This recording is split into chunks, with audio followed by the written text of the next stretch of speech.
중국 북송 시대에 우리도 잘 아는 굉장히 유명한 시인 한 명이 있습니다. 소동파라고 들어보셨죠? 이 소동파라는 이 시인이 중국의 명산 중 하나인 여산을 바라보며 시를 하나 썼습니다. 제서림벽이라는 한시인데요, 한자로 된 시인데 그것을 한글로 번역하면 이렇게 됩니다. 들어보시기 바랍니다. 가로로 보면 깊은 고개 같고 세로로 보면 봉우리니, 멀리 보고 가까이 보고 높이 보고 낮게 보니 다 제 각각의 모습이구나.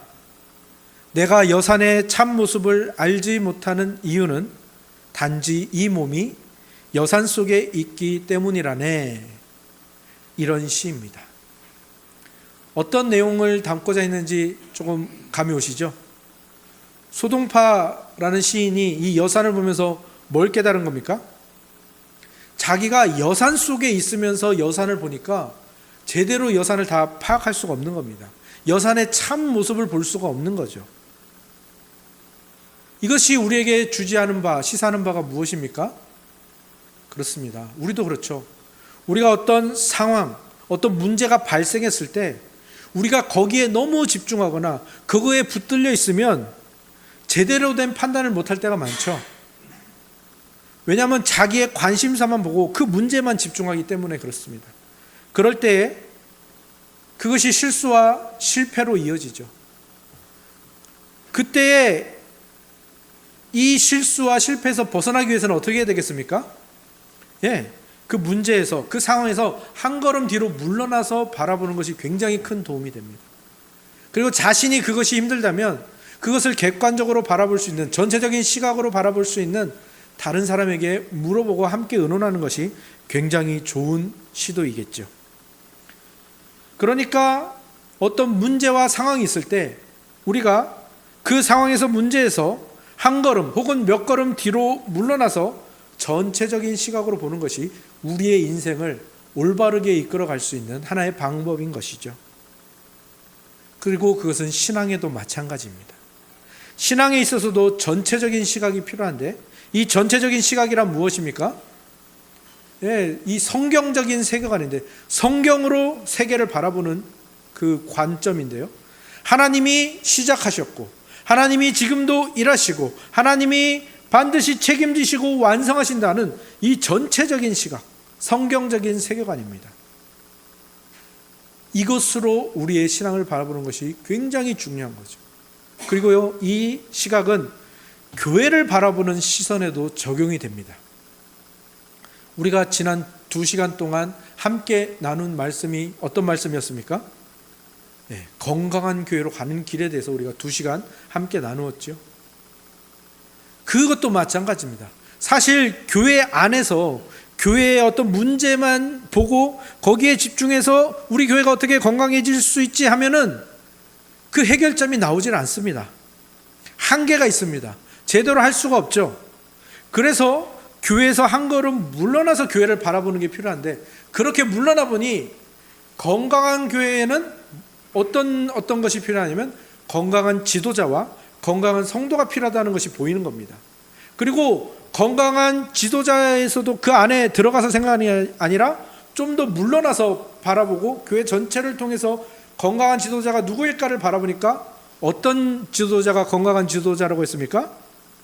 연약한, 이게 육체적인 연약함 이런 것도 있겠지만 어쨌든 그런 상처, 영적인 연약함, 모든 것을 포함한 연약함입니다. 이 연약한 지도자가 건강한 지도자가 될 수 있다는 게 보이는 거예요. 왜? 연약한 지도자야말로 이 연약한 성도들을 이해하고 그들의 삶에 적극적으로 또 공감하면서 들어가 그들의 문제를 함께 고민하고 구체적으로 기도할 수 있기 때문이죠. 연약한 지도자, 상처 입은 지도자가 상처 입은 치유자가 돼서 다른 성도들의 상처를 치유하는 것이 보이는 것이죠. 그리고 건강한 성도가 연약한 성도라는 것을 알 수 있는 것은 이 연약한 성도가 연약한 지도자를 받아들인다는 거예요. 그리고 연약한 성도와 연약한 지도자가 서로를 책임지는, 서로를 도와주는 이 속에서 건강한 교회로 갈 수 있는 길이 보이는 거죠. 이게 교회 안에 있을 때는 보이지 않다가 교회 살짝 뒤로 물러서서, 한 걸음 뒤로 물러서서 보니까 그것이 보인다라는 겁니다. 그리고 또 하나, 이 연약함이 그렇게 서로를 책임지는 대로 가는 좋은 방향으로만 역사하진 않겠죠.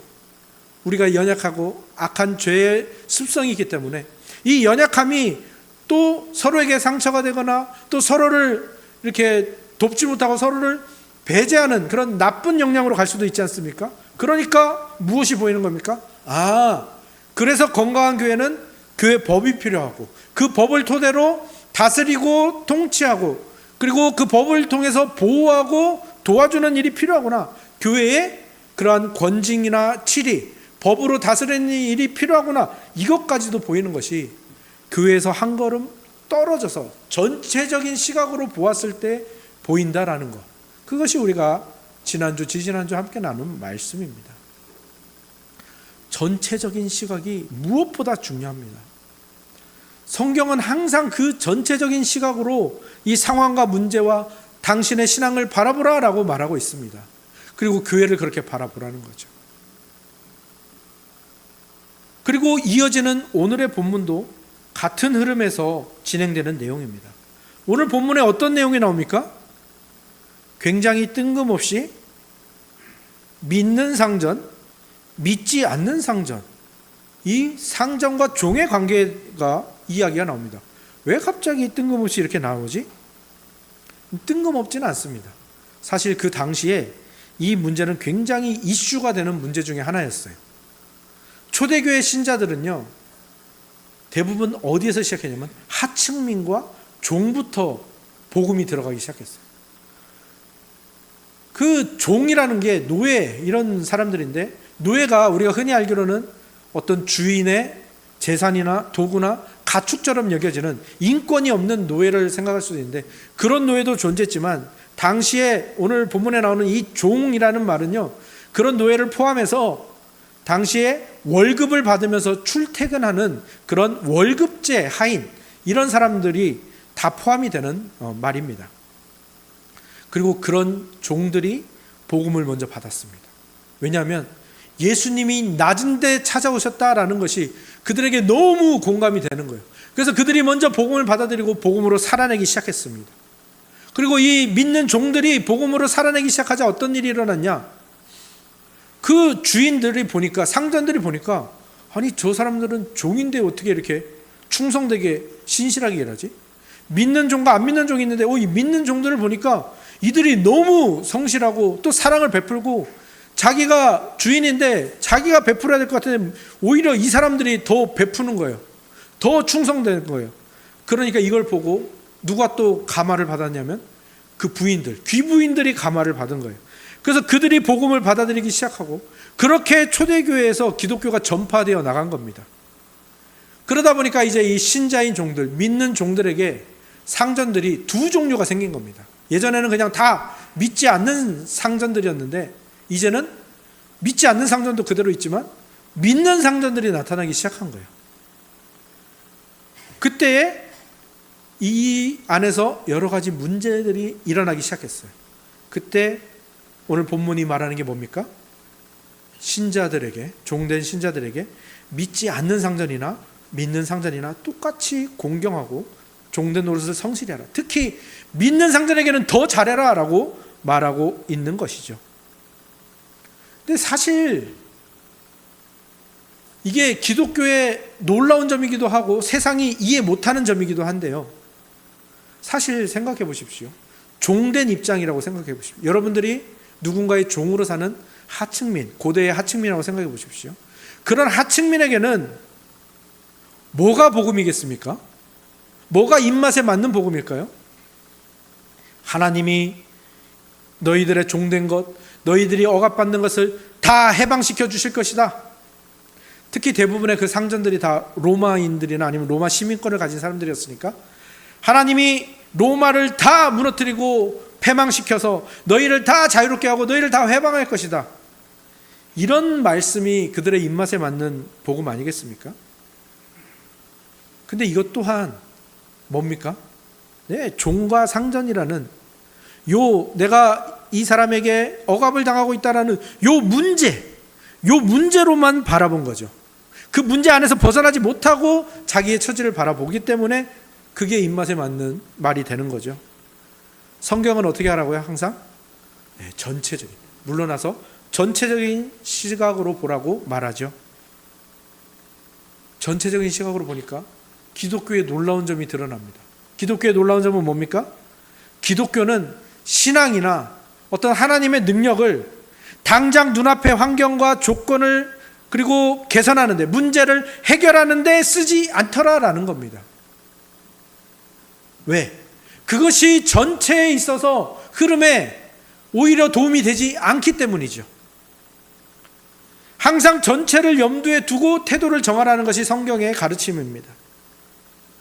그리고 이게 놀라운 이유는 항상 그렇게 한 걸음 물러서서 전체적인 시각으로 바라보니까 판단과 방향이 완전히 달라지고 오히려 보이지 않던 것들이 보여서 더 좋은 길로 가더라라는 것이 또한 우리 신앙의 선배들의 증언인 것이죠.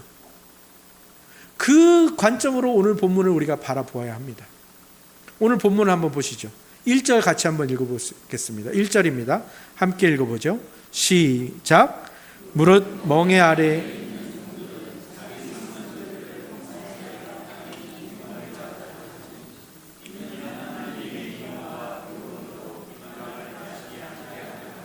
무슨 이야기가 나옵니까? 믿지 않는 지금 상전들에 대한 그 공경과 순종, 그것이 하나님의 뜻이다라는 것을 말해주고 있고요. 2절도 같이 한번 읽어볼까요? 2절입니다. 시작. 믿는 상전이 있는 자들은 그 상전을 형제라고 가볍게 여기지 말고 더 잘 섬기게 하라. 이는 유익을 받는 자들이 믿는 자요 사랑을 받는 자임이라. 너는 이것들을 가르치고 권하라. 디모데가 목회할 때 이걸 가르치라는 거예요. 믿지 않는 상전을 잘 공경하고, 믿는 상전은 더더욱 가볍게 여기지 말고 더 잘 섬기라. 이것이 지금 바울이 디모데에게 주는 목회적 권면입니다.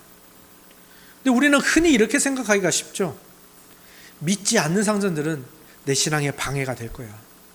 그리고 믿는 상전은 내 신앙에 굉장히 큰 유익과 도움이 될 거야. 내가 좀 더 편해지는 길일 거야 라고 생각을 합니다.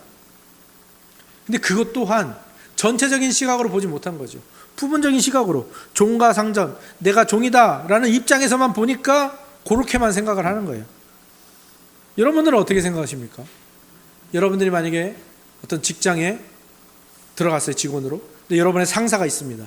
여러분의 상사가 믿지 않는 상사와 믿는 상사가 있다면 여러분 어떤 것이 여러분의 신앙에 도움이 될까요? 우리가 흔히 그냥 생각하죠. 믿는 상사가 있으면 날 좀 더 이해해주고 내가 뭐 교회 가고 이런데 좀 핍박을 덜 받겠지, 이런 생각을 하면서 믿는 상전이 훨씬 좋을 거라고 생각하잖아요. 그런데 제가 이 겪어온 그 교회 사역 중에 했던 상담들 들어보면 그 중에 대다수가 많은 경우에 믿는 상사, 신자인 상사 때문에 상처받고 힘들어하는 사람을 너무 많이 봤습니다. 특히 제일 많은 사례가 어딘가면 유치원 어린이집이에요. 유치원 어린이집에 많은 경우에 원장들이 믿는 신자인 경우가 굉장히 많거든요. 그렇게 교회에서 시작하기도 하고 믿는 사람이 시작하기도 해서 그런지 굉장히 많은데, 거기에서 교사로 재직하는 이 선생님들, 교사들이 그 믿는 원장 때문에 너무 힘들어하는 거예요. 왜? 믿는다는 걸로 원래 해줘야 될 걸 안 해주고, 그리고 오히려 믿는 사람이 그 믿음을 오히려 더 방해하는 거예요. 사실 저도 경험한 문제입니다. 제가 예전에 청년 때 저희 서울 사랑의 교회 서점에서 제가 일을 했었습니다. 거기가 직장이었는데 거기 직장 상사가 다 목사님이에요. 그런데 어느 날 성탄절이었습니다. 성탄절에 이제 직원들도 다 그 교회 신자들이니까 이제 돌아가면서 성탄 예배를 드리고 오는 거죠. 서점 영업을 하면서. 그런데 그 상사인 목사님이 저에게 뭐라고 했냐면, 어디 바쁜데 예배 드리러 가, 그러는 거예요. 믿는 상사가 더 심한 거죠. 그죠? 제가 상담해 본 여러 사람들이 그럽니다. 오히려 저 상사가 믿지 않는 사람이면 훨씬 더 좋을 것 같다. 그렇게 하소연을 많이 들었습니다. 믿는 상사가 오히려 믿음에 도움이 더 안 되는 경우가 많다는 거예요. 믿지 않는 상사도 마찬가지겠죠. 너는 뭐 왜 맨날 교회 간다고 그러니? 너는 왜 술 먹는 자리에 나오지도 않고 왜 화합하는 자리에 끼지도 않니? 이런 식으로 핍박하는 경우도 있을 거예요. 근데 또 반대로 믿는 상사라서 오히려 이 믿는 거에 대해서 존중해주고 중립을 지키는 상사도 분명히 있겠죠. 반대로 믿는 상사를 만난 믿는 직원, 믿는 종이 또 이게 믿음을 흐트러뜨리는 일을 할 수도 있죠. 오늘 본문에 나오듯이 믿는 상전을 섬기는 믿는 종이 주인이시여 당신도 하나님의 자녀고 나도 하나님의 자녀인데 그럼 우리가 형제 아니겠습니까? 우리 좀 편하게 지내죠. 이렇게 말은 안 하더라도 그런 식의 태도가 막 나간다면 그게 믿음에 도움이 될까요? 믿는 상전의 믿음에 도움이 될까요? 그런 일들이 있다라는 겁니다. 그러니까 오늘 본문이 말하는 건 뭡니까? 상전이 믿는 것, 믿지 않는 것, 그것과 거기에 따른 유리하고 불리한 것, 그거는 신앙이 없다라는 거예요. 믿지 않는 상전이 방해가 되고 믿는 상전이면 유리할 것이다? 그거는 환경과 조건을 따지는 세상의 시각이고 부분적인 시각일 뿐이지 전체적인 시각이 아니다. 전체적인 시각으로 봐봐라. 하나님은 환경과 조건에 구애받지 않으신다. 상전이 믿건 믿지 않건 너를 만들어가는 데는 하나도 영향받지 않으신다라는 걸 말하고 있는 겁니다.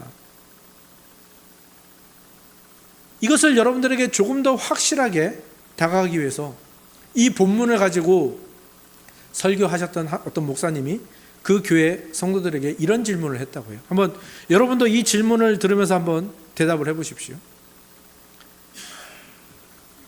여기 부자이면서 불신자가 있습니다. 신앙이 없는 부자 불신자, 그리고 가난한 신자가 있습니다. 둘 중에 어느 쪽이 쓸모 있습니까? 대답해 보시죠. 어느 쪽이 쓸모 있습니까?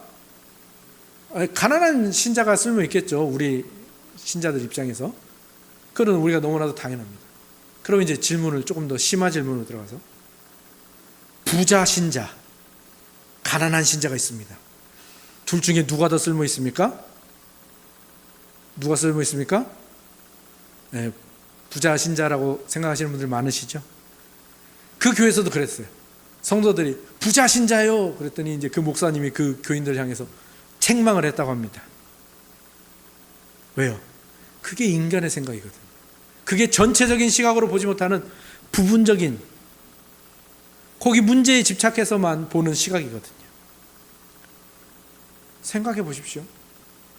교회는 그런 곳입니다. 부자 신자가 할 수 있는 일과 해야 할 일이 있고요. 가난한 신자가 할 수 있는 일과 해야 할 일이 공존합니다. 부자거나 가난하거나 하는 조건은요, 하나님의 일하심에 있어서 아무 방해가 되지 않고 아무런 차이도 만들어내지 못해요. 하나님이 우리를 어떻게 만들어 가실 것인가, 이것은 하나님의 일하심에 달려있지, 그 사람이 부자인지 그 사람이 가난한지 그 사람이 나이가 많은지 그 사람이 나이가 적은지 여기에 달려있지 않다라는 겁니다. 일반적으로 간단하게 생각하면 부자인 신자가 도움이 더 많이 되겠지. 믿는 상전 안에 있는 게 훨씬 더 유리하겠지, 편하겠지. 가난한 신자가 있으면 더 해야 될 일을 못하지 않을까? 믿지 않는 상전 안에 있으면 내가 믿는 게 힘들고 불편해지지 않을까? 이게 인간적인 생각이라는 거예요. 성경은 그렇게 말하지 않는다는 거죠. 전체적인 시각으로 보면 그렇지 않다라는 거죠. 지난주, 지지난주에 나눈 것처럼 연약한 지도자가 어떻게 건강한 지도자가 될 수 있습니까? 연약한 지도자와 연약한 성도가 어떻게 책임지는 게 건강한 교회가 된다고 생각할 수 있겠습니까? 그 관점에서 생각해 보라는 거예요.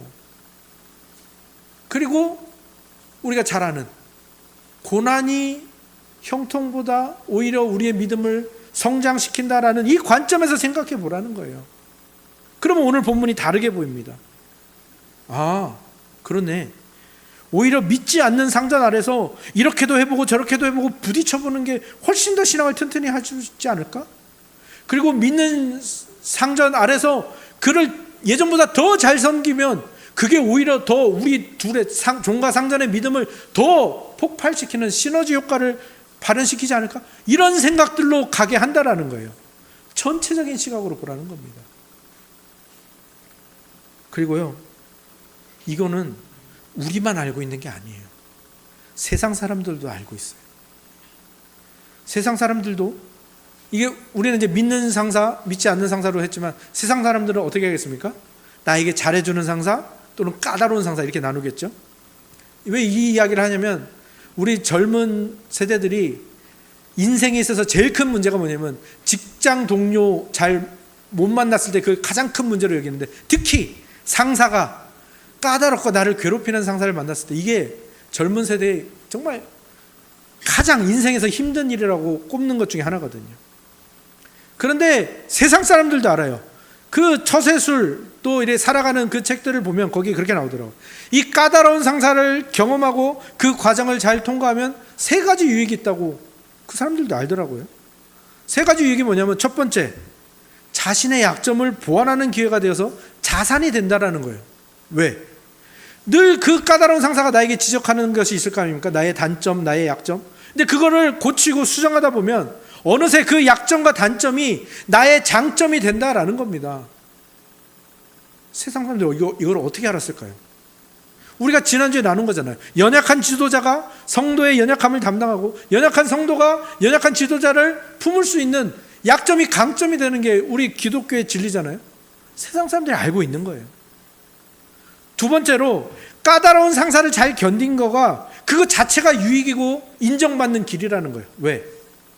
나한테 까다로운 상사는요, 다른 사람이 보기에도 까다로운 거예요. 다른 내 동료, 같은 부하 직원이 봐도 까다롭고, 윗급 더 위에 있는 그 사장급에서 봐도 그 사람이 까다로운 건 안다라는 거예요. 그런데 그 까다로움을 견뎠다?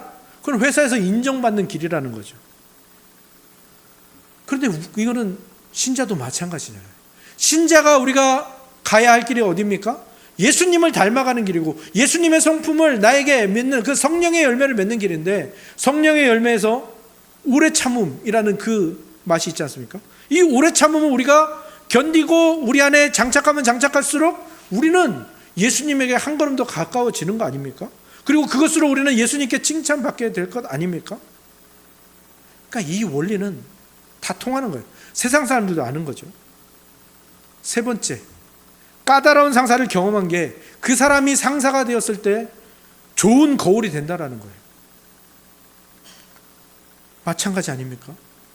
우리도 교회 안에서 항상 이 성도로만, 그 일반 성도로만 있는 게 아니라 직분을 맡는 지도자로 가는데, 또 영적 아이로만 머무는 게 아니라 영적 아비가 되어야 하는 길로 우리가 가고 있는데, 우리가 그 까다로운 상사, 세상에서나 어디서든 어떤 관계에서 그 까다로운 상사를 경험한 것들이 우리가 지도자가 되었을 때, 우리가 상사가 되었을 때 굉장한 자산이 된다라는 겁니다.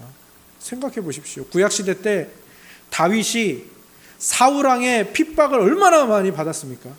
근데 그 핍박 받은 게 다윗이 나중에 훌륭한 왕이 되는데 얼마나 큰 밑거름이 되었을지 성경이 말하고 있는 바 아닙니까?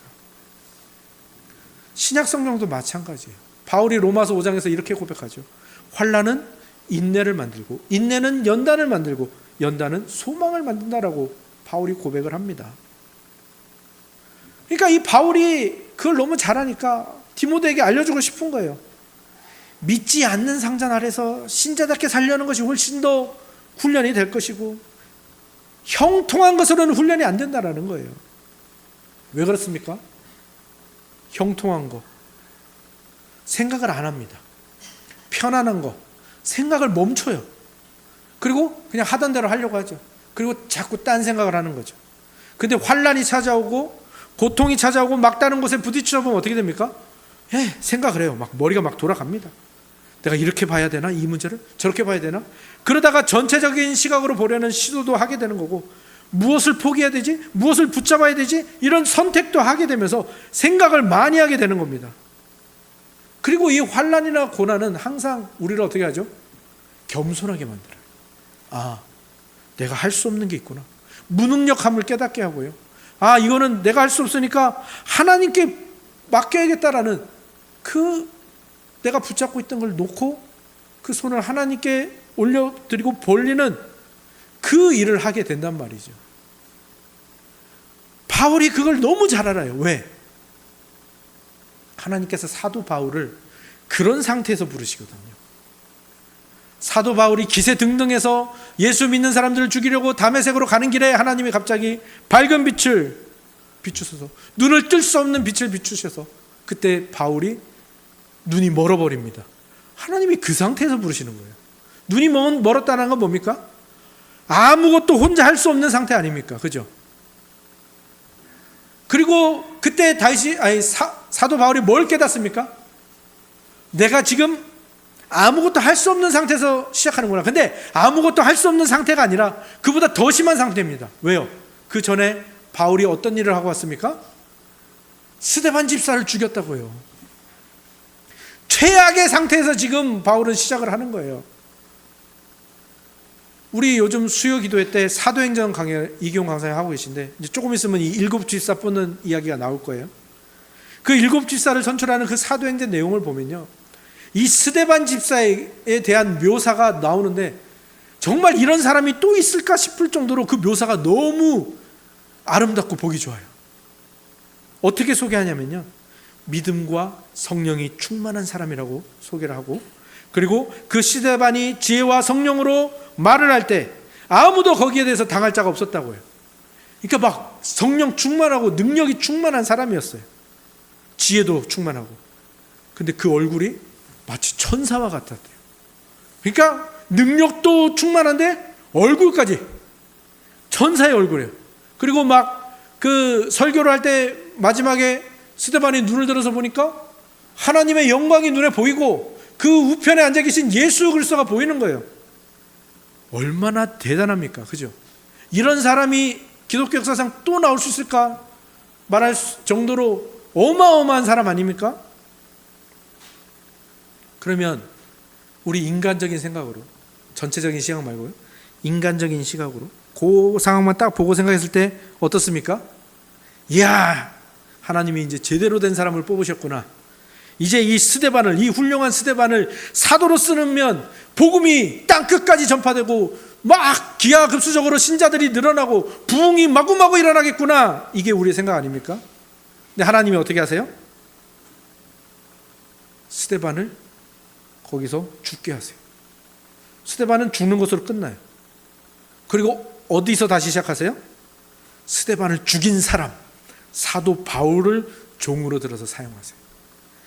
이게 문제만 보고 그것만 보면, 눈앞의 것만 보는 사람에게는 절대 보이지 않는 것들인데 전체적인 시각으로 보니까 이게 훨씬 더 놀라운 일이 되는 거죠. 왜 그렇습니까? 만약에 스데반을 거기에서 사도로 쓰셨다면 스데반의 훌륭함 때문에 복음을 받아들이지 못하는 사람도 많았을 거예요. 나는 저렇게 될 수 없는데. 그래서 하나님의 은혜를 오해하는 사람도 있었을 거예요. 나는 저렇게 살지 못하는데, 나는 얼굴이 천사 같지 못한데, 나는 지혜와 성령이 충만하지 못한데, 나는 말도 잘 못하는데. 그런데 어떻습니까? 이 스데반을 죽인 사람을 사도로 쓰니까 어떻게 됩니까? 하나님의 은혜가 드러나죠. 그를 죽인 약점을 가진 사람을 사도로 쓰니까 어떻게 됩니까? 복음이 어떤 것인지가 명확하게 드러납니다. 오직 예수 그리스도의 십자가의 은혜와 보혈의 능력만이 복음이다라는 게 명확하게 드러나죠. 사도 바울도 마찬가지예요. 다른 걸 말할 수가 없어요. 왜 사도 바울이 자기의 모든 다른 것들을 다 배설물로 여긴다고 합니까? 말할 수가 없어요. 자기는 내세울 수가 없어요. 왜? 자기는 가장 연약한, 눈이 먼 상태에서 가장 최악인 스데반 집사를 죽인, 교회의 초대 일꾼을 죽인 그 자리에서 시작했으니까요. 그러니까 바울은 그냥 바울 그 자체로 뭐가 되는 겁니까? 예수님이 말한 약한 데서 강해진다라는 이 복음의 진수의 그냥 산 증인인 거예요. 그래서 바울은 복음을 절절하고 생생하게 전하게 되는 겁니다. 하나님이 바울에게서 이 항복을 받아내시는 거예요. 그리고 하나님은 우리에게 똑같은 항복을 받아내기를 원하시는 거예요. 그리고 이 항복으로 가는 길이 뭡니까?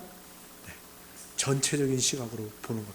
성경적인 관점으로 나와 상황과 다른 사람들을 바라보는 거예요. 좁은 시선으로만 눈앞의 것만 보고 있으면 어떻게 생각합니까?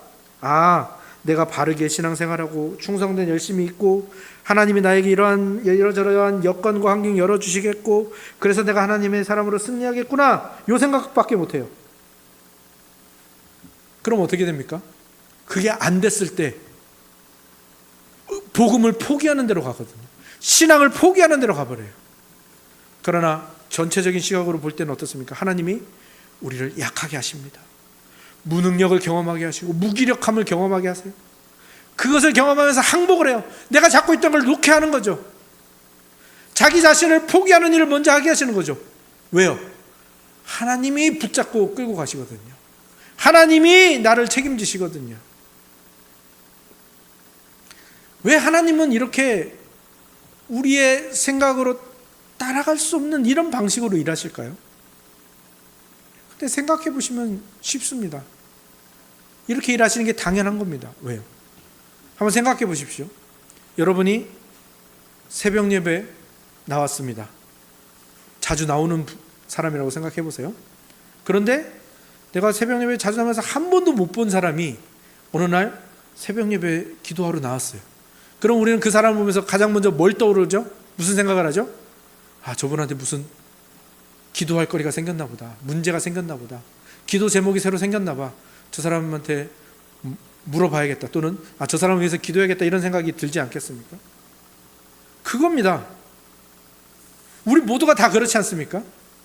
우리가 기도의 자리로 평상시에 나가기 힘들다가 기도의 자리로 나아갈 수밖에 없는 것은 왜 그렇습니까? 문제가 생겼거든요. 어려움이 생겼거든요. 환난과 고난이 닥쳤거든요. 자연스럽게 기도의 자리로 나아가는 거예요.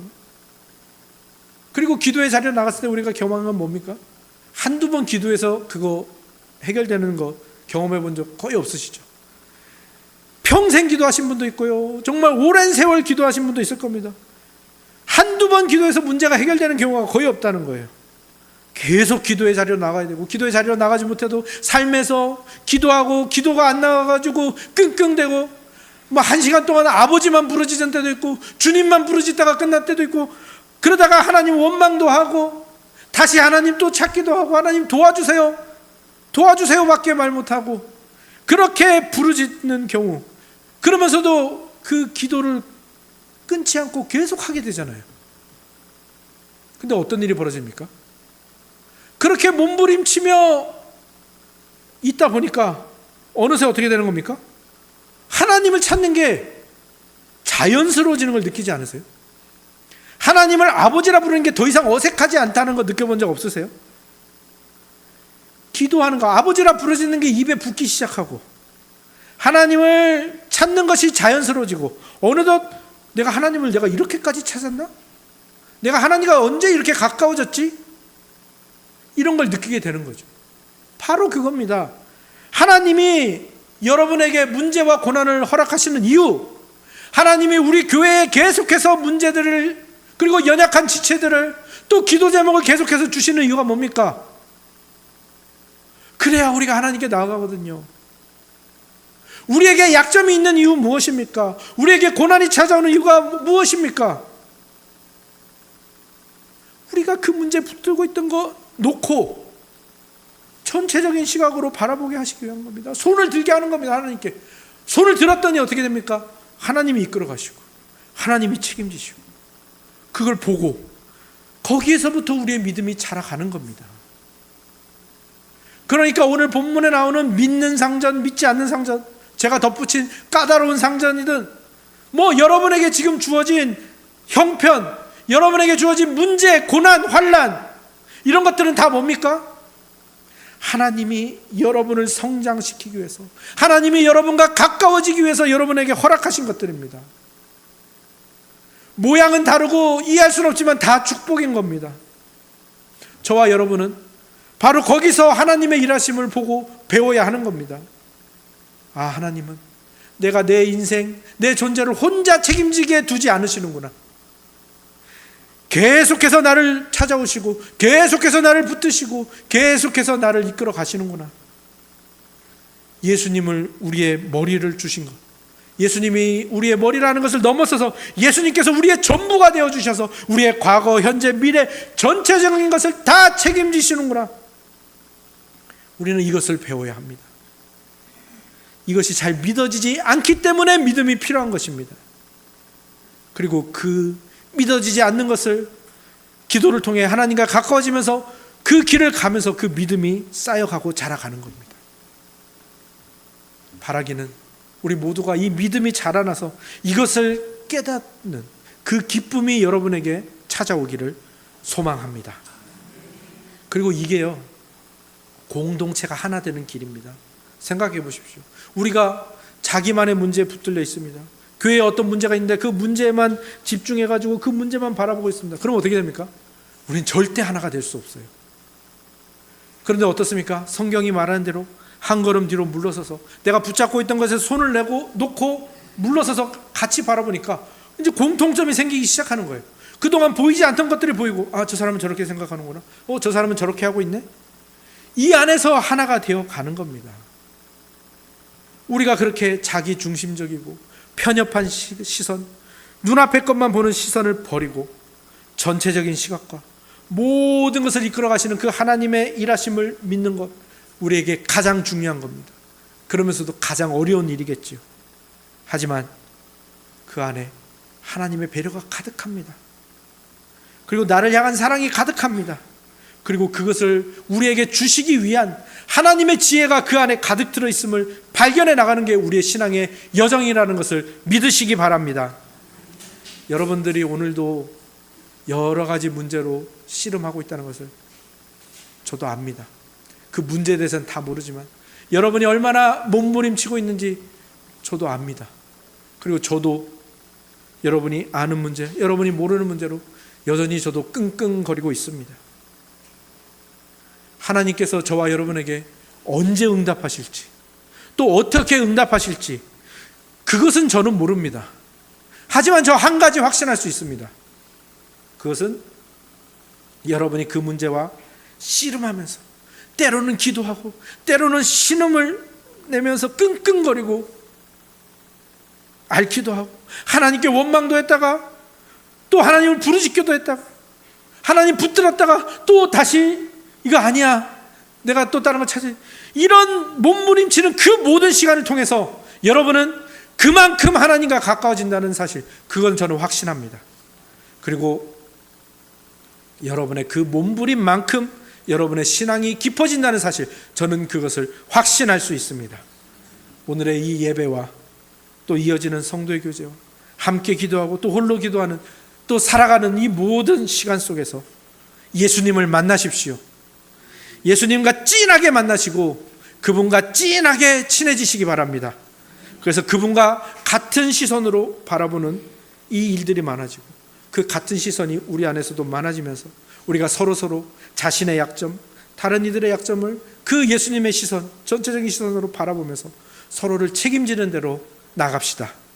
그래서 어떤 자리에서도 어떤 상황에서도 하나님의 일하심을 발견함으로 오히려 믿음이 강해지고 믿음이 풍성해지고 흘려보낼 수 있는 저와 여러분들이 다 되시기를 주님의 이름으로 축원합니다. 아멘.